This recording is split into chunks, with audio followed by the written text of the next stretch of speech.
bonjour Caroline Gueye. Bonjour. Bienvenue au musée Théodore Monod d'art africain où tu participes au projet Talking Object avec Viediba, l'artiste Viediba. Tu fais partie de la plus jeune génération d'artistes, on peut dire ça, au Sénégal, et tu as été sélectionné pour la Biennale de Dakar qui va se dérouler du 19 mai au 21 juin 2022, la 14e édition. Alors, nous aimerions bien circonscrire les différents axes, les différentes étapes de ta carrière artistique, comment l'art est venu à toi, ta formation et comment tout ceci s'est développé progressivement. D'accord. Alors, d'abord, je pense qu'on est artiste, en fait. Je pense vraiment que c'est ça, on est artiste.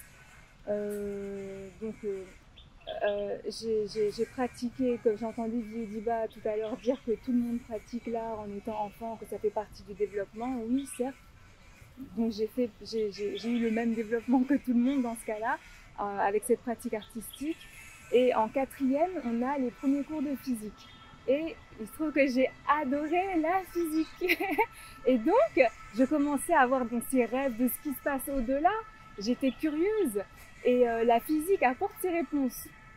Donc, j'ai continué ma pratique artistique, ma pratique personnelle. Et à côté de ça, il se trouve que j'ai un de mes grands-pères qui était artiste. Et donc, j'ai pu pratiquer avec lui. Je me souviens que je dessinais sur les murs de ma chambre, en fait, des choses très grandes déjà. Et mon grand-père aussi participait à ça. Et je pense que ça a influencé tout ce côté artistique qu'il y a chez moi. Pourquoi je dis ça? Parce que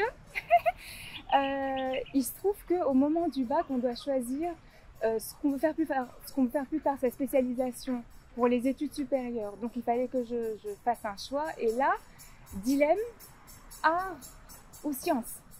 Et il se trouve que mon grand-père, donc Polaï, c'est lui qui a créé le drapeau du Togo, il adorait l'astrophysique. Et il m'a dit de faire de la physique, mais de ne jamais lâcher mon crayon. Alors que lui, il avait fait les Beaux-Arts de Lyon, les Beaux-Arts de Paris, et il est sorti premier prix des Beaux-Arts de Paris. Donc, me voilà à faire de la physique, mais à continuer ma pratique, ma création. Et donc, j'ai toujours fait les deux, sciences et art. Et donc, je ne montrais pas ce que je faisais, c'était vraiment mon plaisir personnel. Et à un moment donné, j'étais à New York et là-bas, j'ai rencontré une galeriste à qui j'ai montré mon travail, alors que je ne le montrais pas. Mais il y a mon père derrière qui me disait « Mais montre ce que tu fais !» Et donc, elle a pris mes tableaux pour sa galerie. Et en fait, c'est là où je me suis dit « Ah !» Et j'ai commencé vraiment à me dire « Il faut que je montre vraiment ce que je fais. » Et j'ai montré, j'ai eu des retours, j'ai commencé à exposer et de fil en aiguille, c'est comme ça que ça s'est passé jusqu'au moment où j'ai démissionné pour être artiste à temps plein parce que c'est aussi une passion et j'ai vraiment voulu développer ça. De toute façon, ça a toujours été un dilemme chez moi, art et sciences. Donc finalement, ok, j'ai fait mes sciences, j'ai eu mes diplômes, mais il y a toujours eu l'art et là maintenant l'art a pris le dessus et je suis pleinement dans cette carrière artistique. Et ce qui est intéressant, c'est que j'allie maintenant art et sciences. Voilà, il y a toujours les problématiques sociétales qui ressortent forcément. On vit de toute façon, donc on est obligé d'avoir certaines problématiques qui vont ressortir. Mais j'aime bien toujours les aborder par un point de vue physique. Donc ça va être physique, je vais de l'infiniment petit à l'infiniment grand parce que dans mes études, j'ai fait de l'astrophysique et puis ensuite, je me suis spécialisée en physique atmosphérique. Dedans, j'avais aussi de la radioprotection et de la sûreté nucléaire. Mais l'astrophysique, c'est vraiment... Répétez un peu. Répétez un peu. D'accord. Donc j'ai fait de l'astrophysique. Voilà. C'était ma première spécialité, l'astrophysique. Ensuite, j'en ai fait une autre en physique atmosphérique. Ok. Et dedans, il y avait aussi de la radioprotection. La radioprotection. Et de la sûreté nucléaire. Et de la sûreté nucléaire. Donc c'est un peu tout ce qui se passe dans les centrales nucléaires. C'est un peu tout ça. Voilà.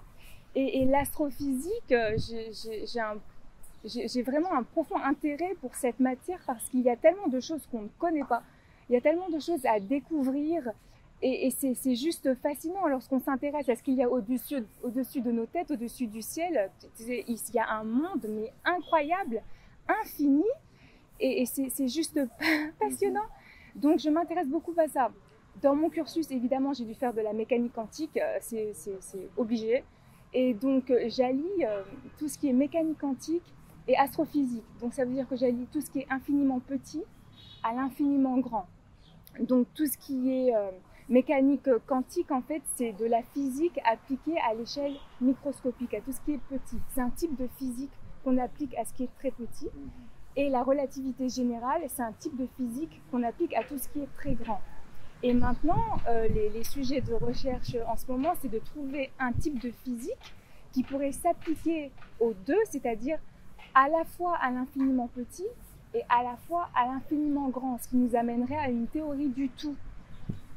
Et donc les chercheurs travaillent dessus, ils galèrent, mais c'est normal, parce qu'on aimerait vraiment trouver ce type de physique, et ça vraiment, ça me passionne. Ensuite, pour tout ce qui est infiniment petit, infiniment grand, ça agit sur nos vies, ça agit sur tout ce qu'on fait, mais sans même qu'on le sache. Par exemple, les technologies qui sont utilisées dans nos téléphones portables, dans ce qu'on utilisera plus tard, les ordinateurs quantiques, dans même l'atmosphère, la spectroscopie, elle est utilisée pour plein de choses. En astrophysique, beaucoup. Pourquoi en astrophysique? Parce que tout ce qu'on connaît en astrophysique nous est donné à partir de la lumière, c'est-à-dire à partir du photon. Les photons, c'est des particules de lumière. Et la spectroscopie, elle analyse la lumière. Elle l'analyse dans différentes longueurs d'onde. Donc les longueurs d'onde, qu'est-ce que c'est en fait? C'est que vous pouvez avoir une échelle comme ça, avec les différentes longueurs d'onde, et nous, l'homme, il voit dans le visible. Donc le visible, c'est juste une toute petite fourchette. On arrive à voir. C'est comme si vous aviez une porte, une serrure. Vous regardez à travers la serrure. Tout ce que vous pouvez voir, ce serait notre domaine de visible. En fait, quand on ouvre la porte, il y a tout un champ qu'on n'arrive pas à voir à travers la serrure. Donc nous, notre domaine visible, c'est ce qu'on voit à travers la serrure. Mais en fait, il y a tout un champ avec ça va des rayons X aux ultraviolets. Voilà. Et donc la spectroscopie, elle va analyser dans différentes longueurs d'onde. Et elle va apporter des informations sur les matériaux. Donc ça peut être par exemple sur la roche. Donc si par exemple on va sur la planète Mars, là on a le robot Persévérance qui a atterri dessus en février dernier, avec la tête du robot, la Supercam, qui utilise la spectroscopie. Donc elle va en fait envoyer un laser, la tête du robot, sur la roche martienne, et qui va brûler sur 1 mm², ça va brûler la roche à environ 8000 degrés, donc c'est l'équivalent d'une explosion nucléaire sur 1 mm² sur une toute petite surface. Ça va envoyer les électrons dans tous les sens, mais les électrons, ils reviennent sur l'atome, ils reviennent. Et quand ils reviennent, il y a je ne vais pas rentrer dans les détails, mais en fait, ils sont sur des orbitales et ils vont revenir à leur place. Et lorsqu'ils reviennent progressivement à leur place, ils émettent de la lumière. Et c'est cette émission de lumière qui va être analysée par la spectroscopie pour savoir de quoi est faite la roche martienne, et on va l'utiliser, on va l'analyser en utilisant les éléments du tableau périodique en chimie, là, les éléments qu'on connaît déjà. Donc, voilà, en gros, c'est ça. Mais c'est intéressant ce rapport entre art et science, parce que c'est un rapport historique finalement. Oui, depuis toujours, les artistes ont aidé les scientifiques à développer les techniques. Par exemple, le dessin a beaucoup aidé dans l'étude du corps humain, dans l'anatomie, dans la dissection. Avec De Vinci. Au moment où, voilà, avec Léonard de Vinci, au moment où il n'y avait pas d'appareil photo, au moment où il n'y avait pas la télévision, les artistes étaient là dans des espaces pour tout simplement matérialiser, capter, cristalliser quelque chose qui allait pourrir, mais qui sera un support plus tard pour les élèves et pour les médecins. Oui. Donc, ce rapport-là, vous l'amenez en fait, vous le prolongez dans cette époque contemporaine, et qui me permet d'ailleurs d'avoir un point de vue sur l'art contemporain aujourd'hui. Quel est ce point de vue de Caroline Gueye sur cet art contemporain, parce que dans son travail, il y a ce rapport entre art et science, mais placé sur un piédestal et regardant l'art contemporain qui est en train de se dérouler, quel est le point de vue de Caroline Gueye sur cet art contemporain en train de se faire? Alors, donc déjà pour revenir au début de la question, et même pour finir ce que je disais sur la spectroscopie, c'est que c'est utilisé même pour l'atmosphère. Notre atmosphère même utilise la spectroscopie déjà. Et nous ensuite pour tout ce qui est pollution de l'air, etc., c'est aussi utilisé. Et dans d'autres domaines de la physique. Hein. Mais donc maintenant pour revenir à votre question, ou à ta question, oui, donc l'art et la science, c'est vrai que ça fait longtemps, parce que Léonard de Vinci, qui était un polymathe en fait, un polymathe c'est une personne qui est à la fois art et science en fait, lui il faisait les deux.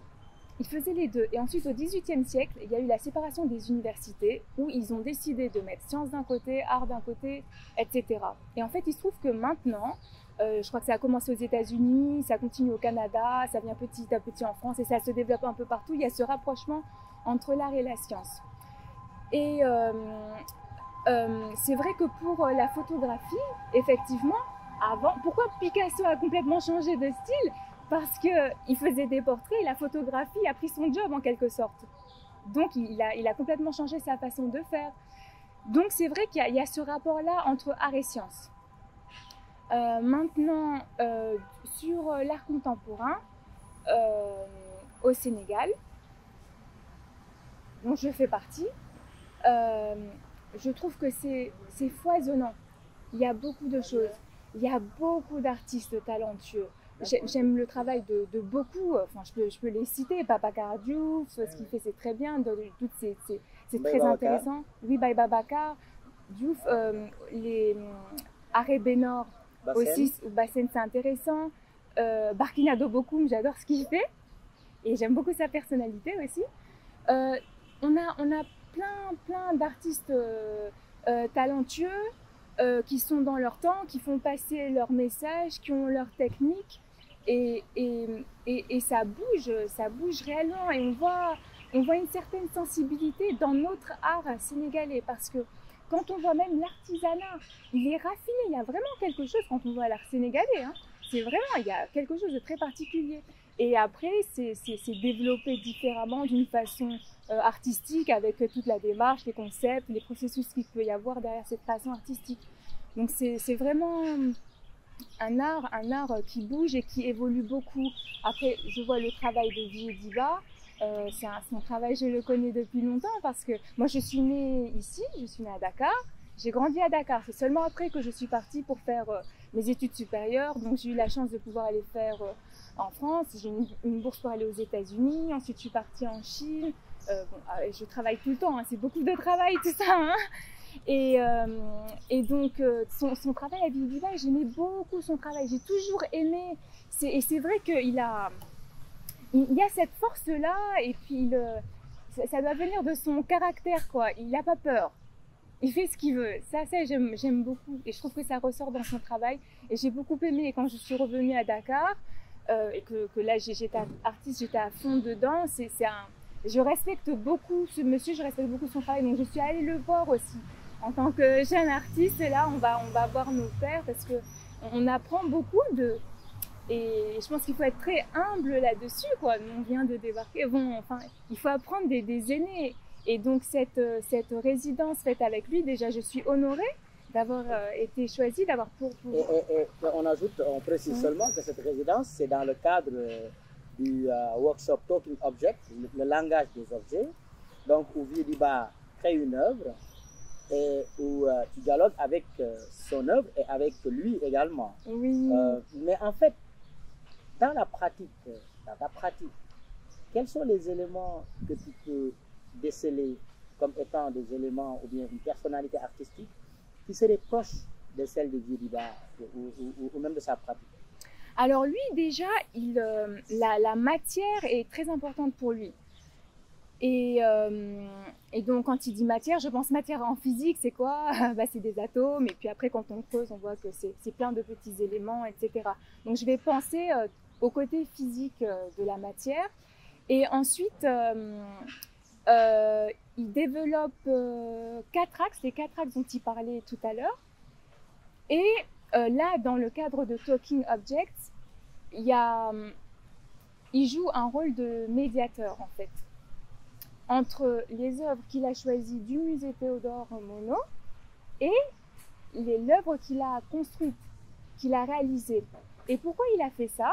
Ça, je le dis parce que j'ai pu beaucoup échanger avec lui pendant la résidence.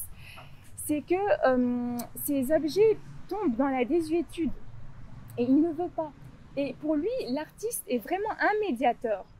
Et à travers son œuvre, qui utilise beaucoup d'éléments naturels, qui utilise des fibres, du raffia, des fibres qui viennent des cocotiers, etc. Il crée une nouvelle matière, un nouveau textile pour rappeler aussi le travail qui était fait avant sur, par exemple, ces statues où le bois parle. En fait, il met le matériau en avant. C'est-à-dire que le matériau est vraiment partie de l'œuvre. C'est pas juste une toile où on oublie le support, où on voit ce qu'il y a dessus. Non, le support fait vraiment partie de l'œuvre, fait partie de son travail. Tout comme toutes ces statues, par exemple, où on voit le support qui est là, on voit la façon dont le bois a été agressé. Et tout ça, ça ressort dans l'œuvre, ça fait partie. Et donc, il utilise ça dans son travail. Et c'était ça un peu, d'après ce que j'ai compris de nos échanges, le rôle de la médiation. Et après, ça nous ramène même à cette histoire de restitution des objets, où finalement, en échangeant avec lui, ce qu'il dit, c'est que ces objets, en fait, on ne les restitue pas, mais on les délocalise.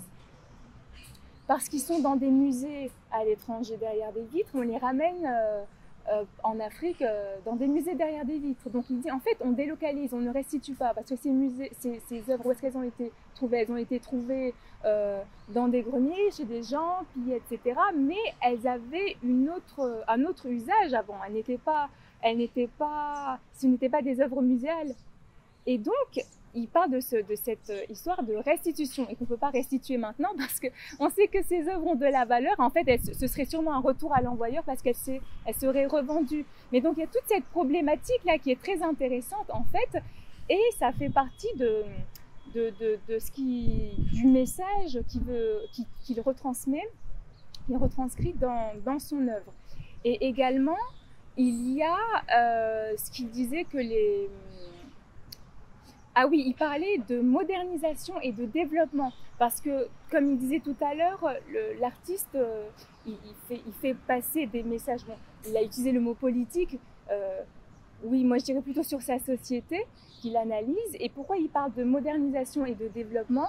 Parce que ce qu'il dit, Villiers, c'est que, en fait, nous, on se modernise et on ne se développe pas. Avant, on se développait. Et avec ce qui s'est passé dans notre passé, la colonisation, etc. Et toute l'évolution jusqu'à maintenant, jusqu'au XXIe siècle, en fait, on essaye de suivre la modernisation, mais ce n'est pas forcément ce qui nous correspond. Il faudrait que nous, on s'approprie notre culture, notre identité pour construire, réaliser notre développement.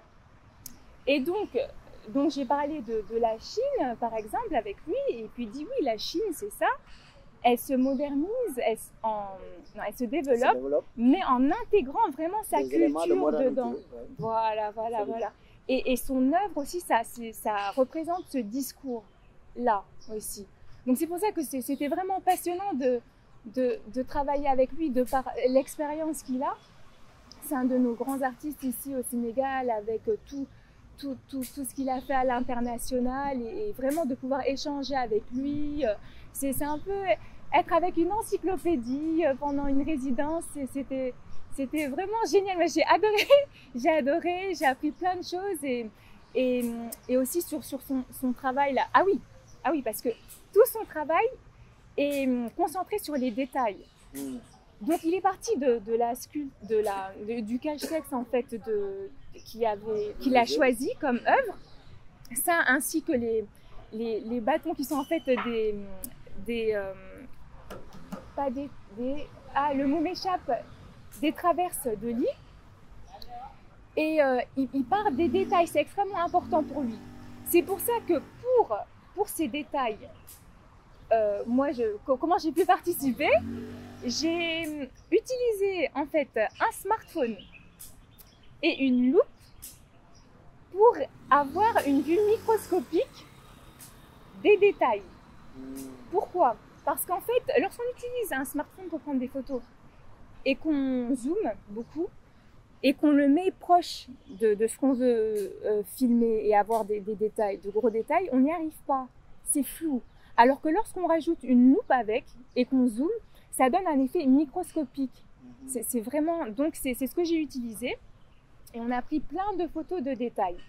Et donc il s'est inspiré de ça pour ensuite construire son œuvre qu'il a utilisée sur du coton. Il a utilisé du coton.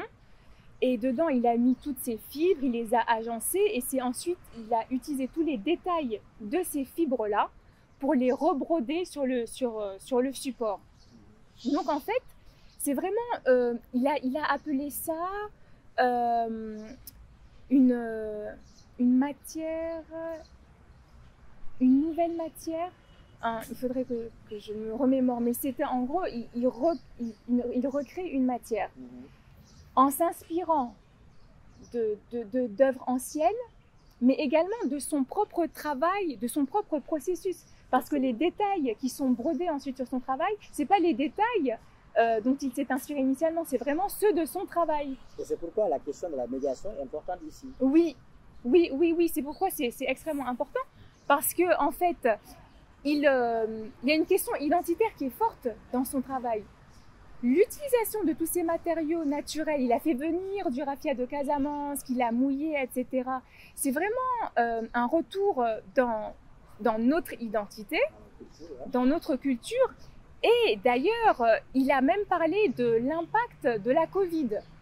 Donc, il a parlé de l'impact de la Covid en Occident. Donc, qu'est-ce qu'il a dit dessus? Que par exemple, les Occidentaux se sont rendus compte que tout passe par la Chine et qu'en fait, ils deviennent dépendants. Et c'est pour ça qu'ils veulent faire un retour et produire eux-mêmes, etc., etc. Donc, il dit qu'il y a eu une prise de conscience. Et donc, il dit qu'il faudrait que nous, on ait la même prise de conscience, en fait. Pour atteindre justement cette question du développement et non plus de la modernité. Exactement. Et donc, cette prise de conscience, peut-être qu'il la réalise en quelque sorte dans son travail en prenant les modèles de sa fibre, en s'inspirant de sa propre fibre et de ses propres détails-là, et pas des détails de l'œuvre initiale. Bien, merci beaucoup en tout cas d'avoir partagé ces instants avec nous, Caroline Gueye, parce que on a surfé sur ton histoire, l'histoire de ta pratique artistique. On a surfé également sur un point de vue de l'art contemporain. Et là, on a terminé par quelque chose qui va nous occuper dans l'après-midi, c'est-à-dire le travail de Vieux Débat. Merci encore. Oui, merci beaucoup à toi, merci.